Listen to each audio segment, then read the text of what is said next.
এই দেখো নিজের বাড়ির বাগানের কুমড়ো।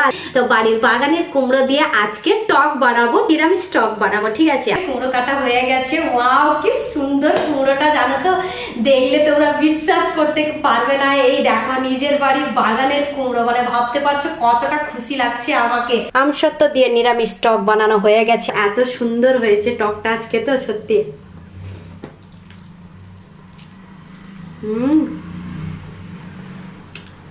Hello friends, welcome back to my channel Shivani lifestyle. Good morning সবাইকে। তোমরা সবাই কেমন আছো? আশা করি তোমরা সবাই ভালো আছো, আমরাও ভালো আছি। তো এখন বাজে সকাল 11টা। তো আমি আমার ব্লগটা সকাল 11টা থেকে স্টার্ট করলাম। তো যারা আমার চ্যানেলে নতুন আছো প্লিজ তারা সাবস্ক্রাইব করে আমাকে সাপোর্ট করো। সকালের 11টা বেজে গেছে। সোনামা নাস্তা করে স্কুলে চলে গেছে। তারপরে আমিও স্নান করে পুজো করে নাস্তা করে নিয়েছি। অবশ্য অনেকক্ষণ আগে থেকেই নাস্তা করে নিয়েছি। পাশের বাড়ি দিদিভাই এসেছিল, এতক্ষণ বসে গল্প করেছিলাম। তো ও জাস্ট এখনই বাড়িতে গেল, তারপরে গিয়ে আমি ওয়েলকামটা জানালাম তোমাদেরকে। তো চলো, সকাল 11টা বেজে গেছে, ঝটপট করে যাই দুপুরের জন্য রান্না করতে। অলরেডি ভাত তো আগে থেকে বসিয়ে দিয়েছিলাম, মানে সকালে কারেন্ট ছিল বলে ভাত বসিয়ে দিয়েছিলাম। ভাতটা হয়ে গেছে, শুধু একটা তরকারি বানাবো। তো চলো আজকে কি তরকারি বানাবো, কি কি দিয়ে বানাবো সবকিছু তোমাদের সঙ্গে শেয়ার করবো। আগে চলো কিচেন রুমেতে চলো, তাই না? এই দেখো বলেছিলাম না ভাতটা হয়ে গেছে। এই দেখো ভাতটাও হয়ে গেছে। আর আজকে কি তরকারি রান্না করব এটা বাটিতে দেখে তোমরা অবশ্যই বুঝতে পেরে গেছো। আমসত্ত্বটা জলে ভিজিয়ে দিয়েছিলাম, অনেক শক্ত হয়ে গেছিল। নরম আমগুলো শুকিয়ে আমসত্ত্ব করেছি, তো সেই জন্য শক্ত হয়ে গেছিল বলে জলে অলরেডি অনেক আগে থেকেই ভিজিয়ে রেখে দিয়েছি। আর এপাশে কারেন্টকে তো ভরসা নেই, তোমরা তো জানো সকলে। এখানে ওয়েদারটা খুব খারাপ, ওয়েদারটা খারাপ হওয়া মানেই বাড়িতে কারেন্ট থাকে না। তো আজকে সরষাটাও বেটে নিয়েছি, দেখো সরষা আর শুকনো লঙ্কা একসঙ্গে বেটে নিয়েছি। তার মানে আজকে বুঝতে পেরে গেছো আমি কি তরকারি রান্না করতে চলেছি। হ্যাঁ, ঠিকই বুঝেছো। এই দেখো নিজের বাড়ির বাগানের কুমড়ো। আজ দুদিন আগে যে তুলে রেখেছিলাম, যে মানে আমি তুলতে তো পারিনি, তোমাদেরকে তো ওই ব্লগে শেয়ার করেছি কেন তুলতে পারিনি। তো পাশের বাড়ির দিদিভাই তুলে তো বাড়ির সামনে রেখে দিয়ে চলে গেছিল। তো ওই কুমড়োটাই বলতে পারো আমাদের বাড়ির বাগানেরই কুমড়ো এটা। ঠিক আছে, তো বাড়ির বাগানের কুমড়ো দিয়ে আজকে টক বানাবো, নিরামিষ টক বানাবো। ঠিক আছে, আর নিরামিষ টক মানে তোমরা ভাববে না যে আজকে বৃহস্পতিবার। না, আজকে বৃহস্পতিবার না, আজকে মঙ্গলবার। 2-3 দিন হয়ে গেছে। তো কুমড়োটা কেটে আধা দিদিভাইকে দেব, আর সেই জন্যই আমি আজকে টকটা বানাচ্ছি। আর সবজি ছিল না, কালকে বাজারে গিয়ে টকের জন্য সবজি নিয়ে এসেছি। তোমাদেরকে তো কালকের ব্লগে শেয়ার করেছি, আজকে আর কালকের ব্লগের কথা বলবোই না।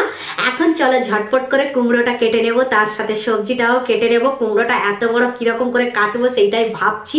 কষ্ট মষ্ট করে কেটে আধা দেবো দিদিভাইদেরকে, আর আধা আমি বাড়িতে রাখবো। তার থেকে কিছু কেটে আমি আজকে টক বানাবো। আজকে টকটা কি কি সবজি দিয়ে বানাবো জানো তো? এই দেখো ডালাতে নিয়ে চলে এসেছি। এটা কিন্তু কভারের মধ্যে ভেন্ডি আছে। ঠিক আছে, আমি সবসময় ভেন্ডি কভারের মধ্যে রাখি। কভারের মধ্যে থাকলে তো পুরো ফ্রেশ ফ্রেশ ভেন্ডি, দেখো দেখেছো, কভারের মধ্যে রাখলে ফ্রেশ ফ্রেশ ভেন্ডি থাকে, ভেন্ডিটা শুকিয়ে যায় না, সেই জন্য কভারের মধ্যে রাখি। আর নিয়ে এসেছি ওলকপি, আলু আর কুমড়ো। এই সমস্ত সবজি দিয়েই আজকে নিরামিষ টক বানাবো। আমসত্ত্ব দিয়ে কি করে যে কাটবো কুমড়োটা সেইটাই ভেবে উঠতে পারছি না। কারণ ওর বাবা যখন বাড়িতে থাকতো তখন ওকেই দিতাম কাটতে, ও কিন্তু খুব ইজিলি ভাবে কেটে দিত, আমি পারতাম না। কিন্তু আজকে তার ওর বাবা তো নেই বাড়িতে, কাজের কাছে আছে, তো একা তো আমাকেই কাটতে হবে। তো যেরকম করে হোক কেটে নেবো, যেই রকম পারবো সেই রকম কাটবো। ঠিক আছে, তোমাদের সঙ্গে কথা বলতে বলতে কুমড়ো কাটা হয়ে গেছে। ওয়াও কি সুন্দর কুমড়োটা, জানো তো দেখলে তোমরা বিশ্বাস করতে পারবে না। এই দেখো নিজের বাড়ির বাগানের কুমড়ো, মানে ভাবতে পারছো কতটা খুশি লাগছে আমাকে। সত্যি ভীষণ খুশি লাগছে আমাকে, কারণ নিজের বাড়ির বাগানের যে কোনো সবজি বের হোক না কেন একটা আলাদা ধরনের খুশি পাওয়া যায়। সত্যি তোমাদেরকে বলে বোঝাতে পারবো না, এতটা খুশি লাগছে আমাকে। কুমড়োটা ভীষণ নরম, কুমড়োটার আর খোসা ছাড়াবো না, এমনি পুরো গোটা কুমড়ো দিয়েই আজকে টকটা বানাবো। এই দেখো ভীষণ ভালো কুমড়ো, কিন্তু তোমাদেরকে কি বলবো, সত্যি যেরকম মোটা সেই রকম নরম, সেরকম দেখতেও খুবই ভালো লাগছে কুমড়োটাকে দেখতে।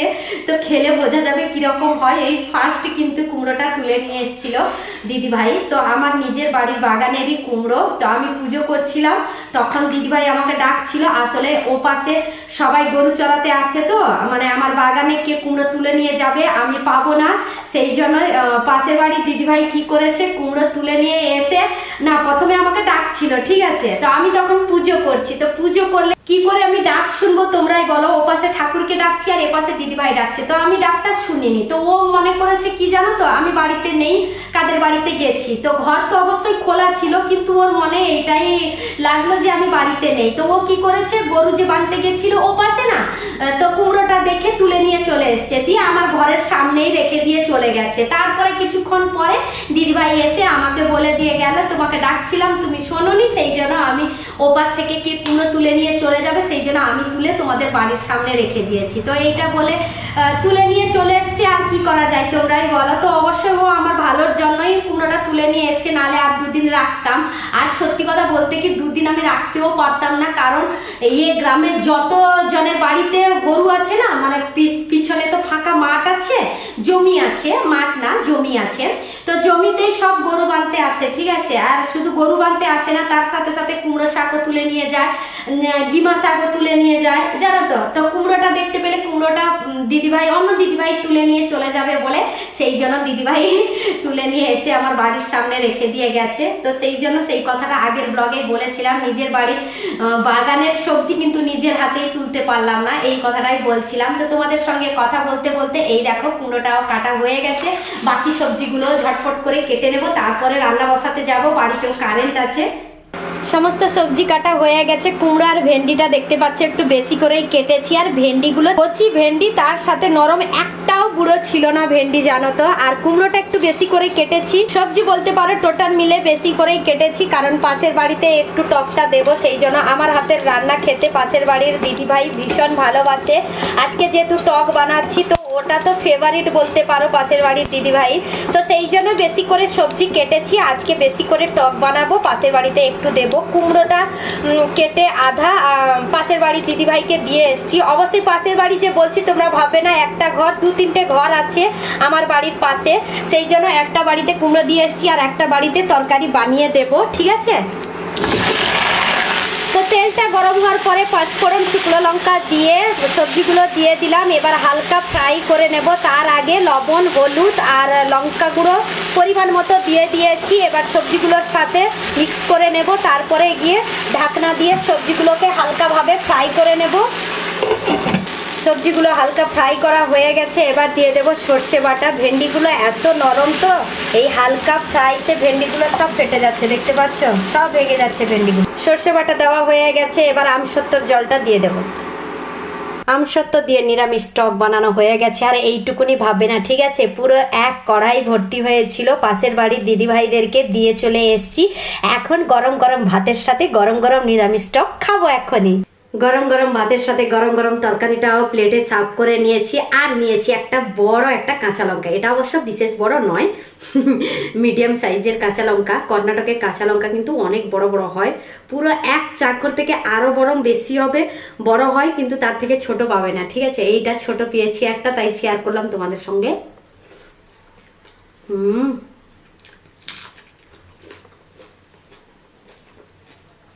অসাধারণ হয়েছে টকটা, অনেক দিন পরে আজকে আমসত্ত্ব দিয়ে টকটা বানিয়ে খেলাম। নিজের বাড়ির বাগানের কুমড়ো,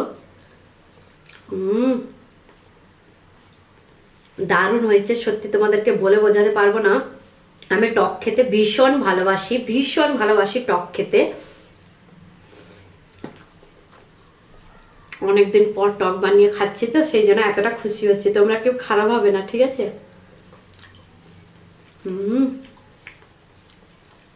অসাধারণ কুমড়োর টেস্ট, জানো তো।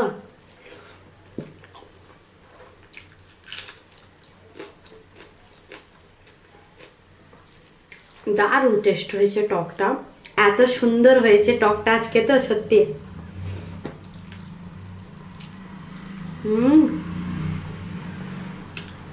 ভাত খাওয়া শেষ, বাসন ধুতে বাকি আছে, জাস্ট এখনই হাত ধুয়ে এলাম। অনেক দিন পর 2-3 বার ভাত নিয়ে খেয়েছি, জানো তো। যেইটুকুনি তোমাদেরকে দেখিয়েছিলাম সেইটুকুনি করে আরও 2 বার ভাত নিয়ে খেয়েছি, জানো তো। কাঁচা লঙ্কাটা ভীষণ লঙ্কা ছিল, খুব ভালো হয়েছে খেতে, কিন্তু সত্যি কথা বলতে কি অনেক দিন পরে পেট ভর্তি করে আজকে ভাত খেলাম। তো যাই হোক, আজকে কিন্তু ভিডিও ছাড়া হয়নি, এটা জানো তোমরা। আজকে এই রান্নার চক্করে আর ভিডিওর চক্করে, তোমাদের সঙ্গে কথা বলার চক্করে আজকে ব্লগই ছাড়া হয়নি। তো এখনই তো সমস্ত কাজ শেষ হয়ে গেছে, শুধু বাসনটা খালি মাজতে বাকি আছে। অল্প বাসন আছে, সোনামা স্কুল থেকে এলে ওকে খাওয়ানোর পরে গিয়ে একসঙ্গে বসে বাসনগুলো ধুয়ে নেব। তো যাই হোক, আজকের ব্লগটা এই পর্যন্ত। তোমাদের যদি ভালো লেগে থাকে তাহলে তোমরা লাইক করবে, কমেন্ট করবে, শেয়ার করবে, সাবস্ক্রাইব অবশ্যই করবে। যারা আমার চ্যানেলে নতুন আছো প্লিজ তারা সাবস্ক্রাইব করে আমাকে সাপোর্ট করো। সবাই ভালো থেকো, সুস্থ থেকো। আবার কালকে নতুন একটা ব্লগ নিয়ে তোমাদের সামনে চলে আসবো। বাই।